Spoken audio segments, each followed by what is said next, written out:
이 시험을 통해서 하나님께서 원하시는 더 아름답고 더 높은 그 믿음의 단계로 나가시는 그런 성도들이 다 되시기를 소망합니다. 성경에서 시험이라고 이야기할 때는 시험의 의미가 두 가지로 사용되는 것을 보게 됩니다. 이미 아시겠지만 첫 번째 의미는 바로 테스트라는 것입니다.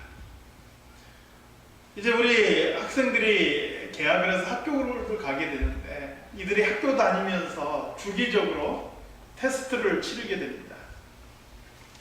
이 테스트의 목적은 선생님들이 한 달에 한 번, 두 달에 한 번 학생들을 괴롭힐 찬스를 주는 게 아니에요. 그게 아니고 이 학생들에게 그들이 그동안 공부한 것을 잘 정리하고 다시 한번 자기 어떤 그 공부 학업 수준을 좀 더 끌어올리라는 그런 의미로 테스트를 하는 것이죠. 만약에 테스트가 없다면 이 학생들은 다는 아니겠지만 어쩌면 게을러지고 어쩌면 나태해질지 몰라요. 근데 이 주기적으로 주어지는 테스트 때문에 바짝 허리를 조이고 공부를 하게 된다 하는 것이죠. 그것을 통해서 학업의 성취를 더 높이는 거죠. 하나님께서 하나님의 자녀들에게 주신 테스트가 바로 이런 목적입니다. 그래서 하나님께서 주신 테스트에는 꼭 분명한 특징이 있어요. 고린도전서 10장 13절 말씀을 보면은요, 사람이 감당할 시험 밖에는 너희가 당한 것이 없나니. 다시 말하면 우리가 감당할 수 없는 것을 딱 문제를 던져주면서 너 이거 해봐 이렇게 말씀하시는 하나님이 아니라는 거예요. 내가 감당할 범위 내에서 테스트를 내주신다. 가르치지도 않고 시험에 내는 선생님 없듯이 감당할 수 없는 걸 던져주면서 너 이거 한번 짊어져봐라 이렇게 하시는 하나님이 아니시라. 오직 하나님은 미쁘사 너희가 감당하지 못할 시험 당함을 허락하지 아니하시고 시험 당할 쯤에 또한 피할 길을 내사 너희로 능히 감당하게 하십니다. 하나님께서 우리를 테스트하시는 시험은 그것을 감당할 수 있을 뿐만 아니라 우리가 그 시험에 초점을 맞추지 않고 하나님께 초점을 맞추고 믿음의 눈으로 바라보면 피할 길이 보인다. 그리고 그것을 감당하면서 우리의 믿음이, 우리의 신앙이 더 넓어지고 더 깊어지고 더 높아진다는 것을 성경 말씀하고 있는 것이죠. 두 번째 시험의 의미는 뭐냐면 내 욕심 때문에 당하는 시험입니다. 영어로는 이것을 tempt라는 단어를 사용합니다. 유혹이라고 번역을 하죠. 내가 더 소유하고 싶은 욕심, 내가 성공하고 싶은 욕심, 내가 뭔가 드러나고 싶은 욕심, 이런 욕심 때문에 유혹에 빠진다는 거죠. 이 테스트와 템프트에 대해서 야고보서 1장 12절에서 15절은 이렇게 비교를 해놓고 있습니다. 시험을 참는 자는 복이 있나니, 테스트겠지요. 시험을 참는 자는 복이 있나니 이는 시련을 견뎌낸 자가 주께서 자기를 사랑하는 자들에게 약속하신 생명의 멸관을 얻을 것이기 때문이다. 그런데 이어지는 13절 말씀에 보니까 사람이 시험을 받을 때 내가 하나님께 시험을 받는다 하지 말지. 여기서 시험은 유혹이겠죠. 사람이 어떤 곳에 유혹을 받을 때 내가 하나님께 유혹을 받는다 하지 말지니 하나님은 악에게 시험을 받지도 아니하시고 친히 아무도 시험하지 아니하시느니라. 오직 각 사람이 시험을 받는 것은 자기 욕심에 끌려 미혹됩니다. 욕심이 잉태한 즉 죄를 낳아 죄가 장성한 즉 사망을 낳습니다.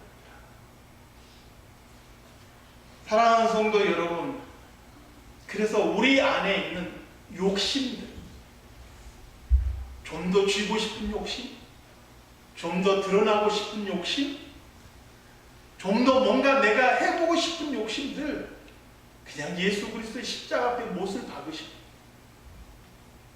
그리고 우리 하나님께서 우리를 테스트할 때는 기쁨과 감사함으로 받을 수 있는 그런 성도들이 다 되시기를 소망합니다.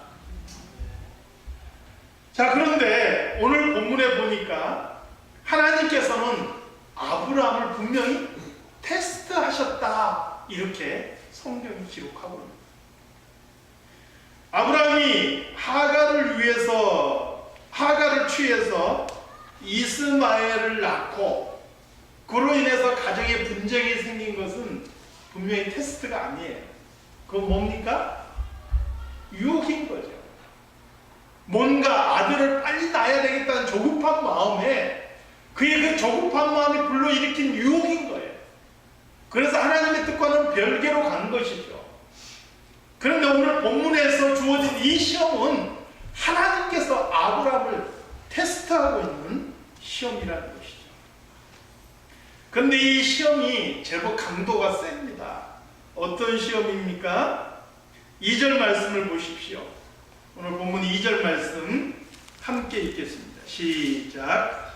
여호와께서 이르시되 내 아들 내 사랑하는 독자 이삭을 데리고 모리아 땅으로 가서 내가 내게 일러준 한 산 거기서 그를 번제로 드리라. 많은 분들이 100세나 돼서 낳은 아들, 하나밖에 없는 독자라는 것을 강조하면서 아브라함이 당한 그 시험이 굉장히 큰 시험이라고 이렇게 이야기를 합니다. 그런데 꼭 100세를 강조하지 않아도요, 독자라는 것을 강조하지 않아도요, 아들을 바치라라는 이 시험 자체가 이미 정말로 큰 시험입니다. 여러분, 자식들이요, 한 사람 독자, 한 사람을 가진 자식, 한 사람 하나밖에 없는 자식과 여러 명 있는 자식을 비교할 때 하나밖에 없는 자식이 더 귀하다, 혹시 이렇게 생각하시는 분 계세요? 그건 말이 안 되는 거예요. 여러 명이 있어도 그 자식들은 하나하나 다 똑같이 귀하고 소중합니다. 하나밖에 없는 집 아들이 귀하듯이 여러 명 있는 집 아들도 귀한 거예요. 그러니까 부모된 입장에서는요, 그 누구라도 자식을 바친다면 그게 하나 있는 여럿이 관계없이 이미 큰 시험거리라는 것을 우리는 기억해야 되는 것이죠. 아브라함은 하나님께서 100세에 낳은 아들 이삭을 바치라, 이렇게 말씀하셨습니다. 아브라함이 100세에 낳은 이삭이니까 소중하겠죠. 많이 사랑했겠죠. 그런데 하나님께서 그 아들을 바치라 말씀하는 거죠. 저는 여기서 하나님께서 우리를 시험하실 때, 또 마귀가 우리를 유혹할 때 어떻게 시험하시고 어떻게 유혹하는지를 보게 됩니다. 여러분, 우리가 사랑하면서요, 내가 사랑하고 내가 아끼고 내가 집착하는 것이 있다면 하나님께서는 반드시 그것을 통해서 우리를 시험하신다는 것을 기억하십니다. 내가 돈을 사랑하면요, 하나님께서는 때로는 그 돈을 놓고 나를 시험하셔요. 너 돈이 그렇게 좋니? 그러면 내가 이렇게 해도 내 돈을 거두어 가도 내가 나를 사랑할 수 있겠니? 이렇게 물으실 때가 있다. 내가 자식을 너무 사랑해도요, 하나님께서는 그 자식을 통해서 나를 시험하실 수 있다. 아브라함이 100세에 낳은 이삭을 얼마나 사랑했겠어요. 하나님께서 그 아들을 통해서 이삭을 시험하십니다. 사랑을 유혹하는 것도 마찬가지예요. 내가 아끼고 내가 사랑하는 그 대상을 통해서 나를 유혹할 수 있다는 거예요. 아담이 범죄할 때 누구를 통해서 유혹받았습니까? 내 뼈 중에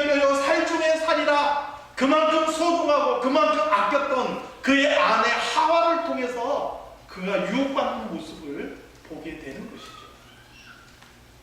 그래서 여러분, 세상의 그 무엇도 하나님보다 더 사랑하지 않는 성도들이 되시기를 소망합니다. 저는 아이들이 5명 있는데요. 5명이 있어도 어느 하나 빼놓을 수 없이 정말 소중한 아이들이에요. 아이들을 사랑하는 것은, 부모가 자식들을 사랑하는 것은 1대1인 거죠.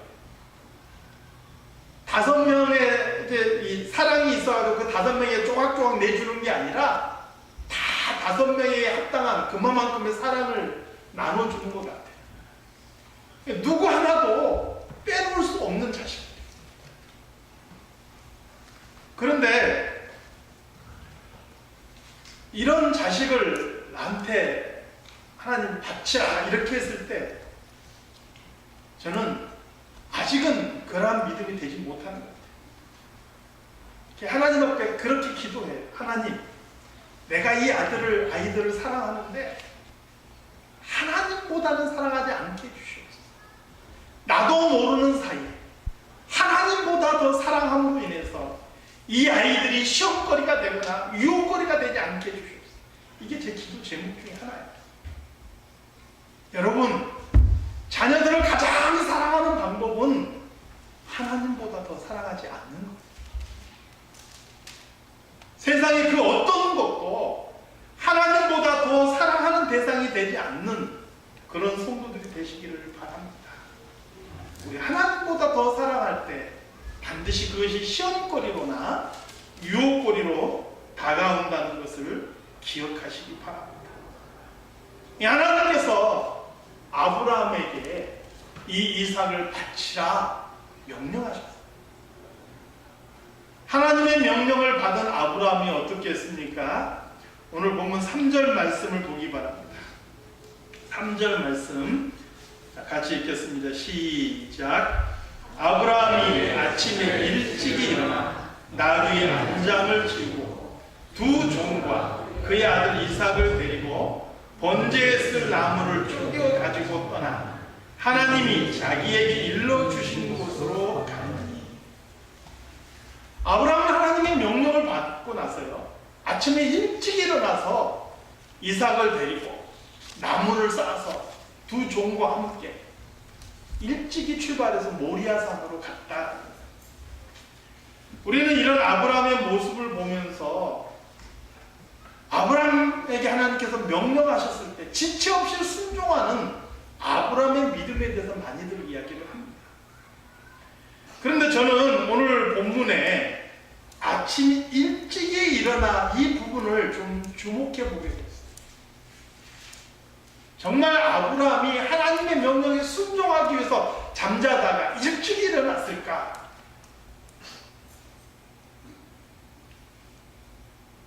손동희 여사가 쓴 내 아버지 손야원 목사라는 책이 있습니다. 제가 예전에 이 책에 대해서 한번 소개해 드린 적이 있었는데요. 이 손야원 목사님 두 아들이 있죠. 동인과 동신이 두 아들이 있는데 여순 반란 사건 때 이 두 아들이 그만 하루에 죽고 말이죠. 그리고 이 아들을 죽이는데 앞장섰던 학생이 체포가 되게 됩니다. 체포가 돼서 총살형을 당할 상황이 된 것이죠. 일종의 그 학생의 원수가 된 거죠. 이 원수가 총살 당하기 전날 밤에 손동희 여사의 회고에 보면 아버지 방에 밤이 새도록 불이 꺼지지 않았다. 그리고 간간히 땅이 꺼질 만한 그런 한숨이 새어나왔다. 이렇게 회고를 하고 있어요. 그리고 새벽 날이 밝자마자 이 손동희 여사를 불러서 이 아들들을 죽인 원수를 처형한 그 장교에게 심부름을 보낸 거예요. 손동희 여사가 가서 그 장교에게 아버지께서 이 사람을 살려달라고 하시네요. 아들을 삼겠다고 전해달래. 이렇게 하면서 펑펑 눈물을 흘렸다고 해요. 그 장조가 담배를 피우고 있다가 입에서 담배를 떨어뜨리면서 참 대단한 분이구나 이렇게 감탄했다 그래요. 물론 또 다른 방면을 통해서 구명운동을 펼쳐서 결국 이 사람을 살려내고 자기 아들로 삼았죠. 그래서 우리는 손양원 목사님을 사랑의 원자탄이다 이렇게 표현합니다. 그러면 원래 그분이 사랑이 그렇게 넘치도록 많고 우리보다 믿음이 더 뛰어나서 그렇게 용서할 수 있고 그렇게 사랑할 수 있었는가? 손동희 여사의 글에 보면은 그게 아니랍니다. 손양원 목사님도 우리와 똑같은 사람이고 감정이 있고 아버지예요. 한날 한시에 두 아들을 잃고 그 마음속에 얼마나 펄펄 끓는 분노와 미움이 있었겠느냐. 밤이 새도록 하나님 앞에 기도하며 그 안에 있는 미움과 증오를 사겨내고 깊은 한숨 내신 끝에 용서하게 돼요. 왜요? 그게 하나님께서 원하시는 길입니다. 너무나 힘들고 너무나 밉지만 내 원수라도 사랑하라 말씀하신 하나님의 명령이기 때문에 그 말씀이 있습니다. 저는 아침에 일찍이 일어나서 모리아산으로 갔던 아브라함이 정말 자다가 일어났다 생각지 않아요. 그도 밤새 잠 못 이루었을 거예요. 아침에 일찍이 일어나는 것은 일찍이 일어나는 게 아니라 밤을 꼬박 세운 결과일 거라고. 어떻게 내 아들을 바친단 말이에요. 그럼에도 불구하고 하나님의 말씀이기 때문에 그는 결국 모리아산으로 가는 순종의 길을 간 것이죠. 사랑하는 성도 여러분, 믿음이라는 게 그래요. 하나님이 말씀하시지만 그 하나님의 말씀이 꼭 우리 마음에 와닿는 것은 아닐 수 있어요. 내 이해관계가 멀리 떨어져 있을 수 있어요. 꼭 이렇게 해야만 하는 것인가? 꼭 말씀 이대로 살아야 되는 건가? 고민할 때가 있단 말이에요. 말씀대로 살다 보면 손해볼 때도 있는 거예요. 그럼에도 불구하고 그런 고민 끝에라도 내가 하나님의 뜻에 따르기로 순종하고 결심하고 한 걸음 내딛는 것, 그게 믿음이다.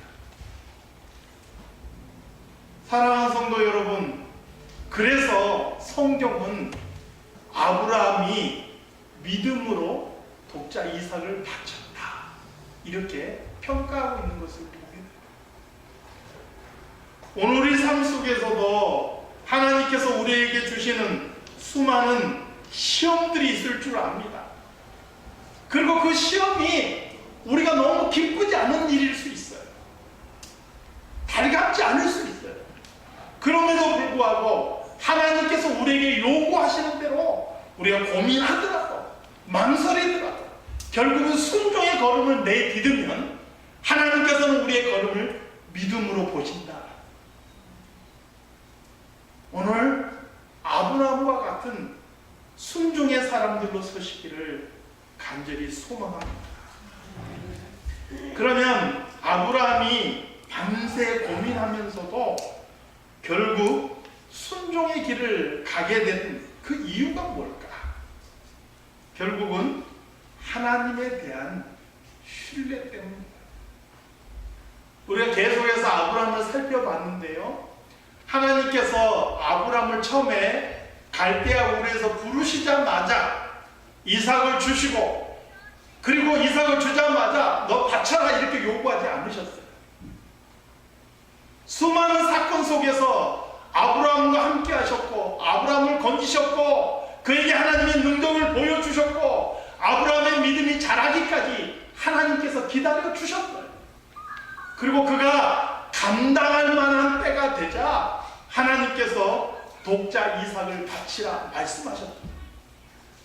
아브라함 그의 삶 속에서 하나님을 보았고 하나님을 체험했고 하나님이 어떤 분이신지를 그가 느꼈던 거죠. 애굽의 왕도 꺾으셨고 블레셋의 왕도 꺾으셨고 네 개 나라 연합군도 쳐 부수고 승리할 수 있는 그런 능력을 주셨던 하나님이세요. 아브라함이 범죄하고 그가 실수해서 넘어질 때도 한결같이 신실하시게 자신을 포기하지 않으시고 인도하시는 하나님의 사랑도 그가 보았던 겁니다. 그렇기 때문에 아브라함은 이 시험을 놓고 밤새 고민하고 고민하다 어떤 결론을 내렸느냐? 성경 말씀을 찾아보겠습니다. 히브리서 11장입니다. 히브리서 11장. 이게 아브라함이 내린 결론이고요. 결국 성경에서 평가하는 결론입니다. 히브리서 11장 17절에서 19절입니다.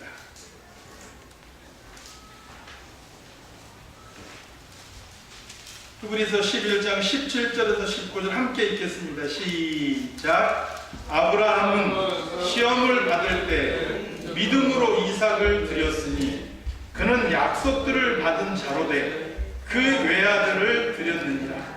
그에게 이미 말씀하시기를 내 자손이라 칭할 자는 이삭으로 말미암으리라 하셨으니 그가 하나님이 능히 이삭을 죽은 자 가운데에서 다시 살리실 줄로 생각한지라. 비유컨대 그를 죽은 자 가운데서 도로 받은 것이니라. 하나님께서 이미 내 아들 이삭을 통해서 내 후손을 하늘의 별과 같이 바다의 모래와 같이 번성하게 해주시겠다 약속하셨다. 그런데 그 하나님께서 어느 날 이삭을 죽여서 각을 떠서 번제로 태워드리라는 거예요. 여러분 이해가 됩니까? 언제는 이 아들을 통해서 후손을 번성하게 해주시겠다는 말씀하셔놓고 이제는 이 아들을 죽여서 번제로 태워드리라니. 그런데 밤새 고민하던 아브라함은 한 가지 결론에 이르는 거예요. 지금까지 나를 인도하셨던 하나님 정말 신실하신 하나님이셨다는 거죠. 그분은 전능하신 하나님이셨다는 거죠. 변함없이 나를 인도하셨던 하나님이라는 거죠. 그렇다면 하나님의 말씀에 순종해서 내가 이 독자 이삭을 정말 번제로 태워서 드린다 할지라도 하나님께서는 그 제 가운데서라도 이 아들을 다시 살리시겠지. 이러한 믿음이 있었다는 거예요. 아브라함은 자기의 삶 속에서 체험한 그 하나님을 통해서 죽은 자 가운데서라도 내 아들을 살리신 하나님을 믿음으로 바라보았다. 그렇기 때문에 하나님의 명령에 순종할 수 있었다. 사랑하는 성도 여러분, 오늘 우리는 어떤가? 우리가 알고 우리가 믿고 있는 하나님은 어떤 분인가? 나는 하나님을 어떤 분으로 믿고 따르고 있는가? 결국은 내가 믿고 내가 하나님을 신뢰하는 것만큼 우리는 하나님을 순종하며 살아갈 수 있는 거예요. 저도 아직은 모리아산까지 갈 수 있다 자신할 수가 없어요. 그러나 사랑하는 성도 여러분, 아브라함을 모리아산까지 이끌어 가신 하나님께서 결국은 저와 여러분도 모리아산까지 그렇게 이끌어 가실 것을 믿습니다. 하나님께서 우리를 모리아산으로 이끌어 가실 때 하나님의 그 신실하심과 하나님의 그 능력을 믿음으로 바라보고 순종할 수 있는 우리 성도들이 되시기를 소망합니다. 그것을 우리가 신뢰하지 못하면 우리는 하나님의 명령에 순종 못하는 거예요. 하나님 미쳤습니까? 주셔놓고 또 뺐다뇨? 이러시면 안 되지요. 이렇게 나올 수밖에 없는 거예요. 예레미야 29장 11절 말씀해 보니까 나 여호와가 말하노라 너희를 향한 나의 생각은 내가 아나 재앙이 아니라 곧 평안이다. 너희 장래에 소망을 주려 하는 생각이다.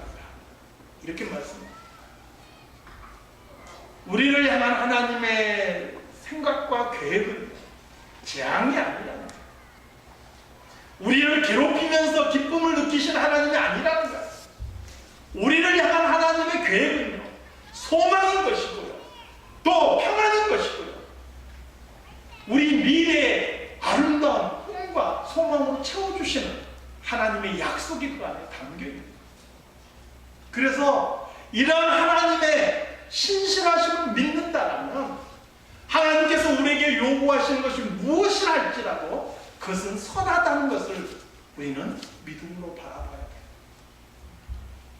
오늘 아브라함은 바로 그것을 믿었기 때문에 모리아 산까지 가는 길을 갔던 거예요. 오늘 저와 여러분도 지금은 부족하고 아직은 연약할지 모르지만 결국은 모리아 산까지 이룰 수 있는 믿음의 성도들이 다 되시기를 우리 주님의 이름으로 축원합니다. 하나님 아버지, 오늘 모리아산까지 갔던 아브라함의 여러 모습들을 살펴보았습니다. 하나님, 이 말씀을 통해서 우리가 느끼는 것이 단 한 가지라도 있다면 그 말씀이 우리의 삶을 인도하고 우리 삶을 비추어주는 빛이 되게 하여 주시옵소서. 비록 우리가 아직은 부족하고 연약한 것이 많이 있지만 그러나 하나님, 우리도 믿음의 자손으로서 아브라함이 갔던 모리아산에 서기까지 날마다 자라가는 믿음의 사람들이 되게 하여 주시옵소서. 우리를 기어이 그렇게 모리아산까지 이끌어 가시고 세우실 우리 하나님을 바라보며 걸어가신 예수 그리스도 이름으로 기도드리옵나이다. 아멘. 450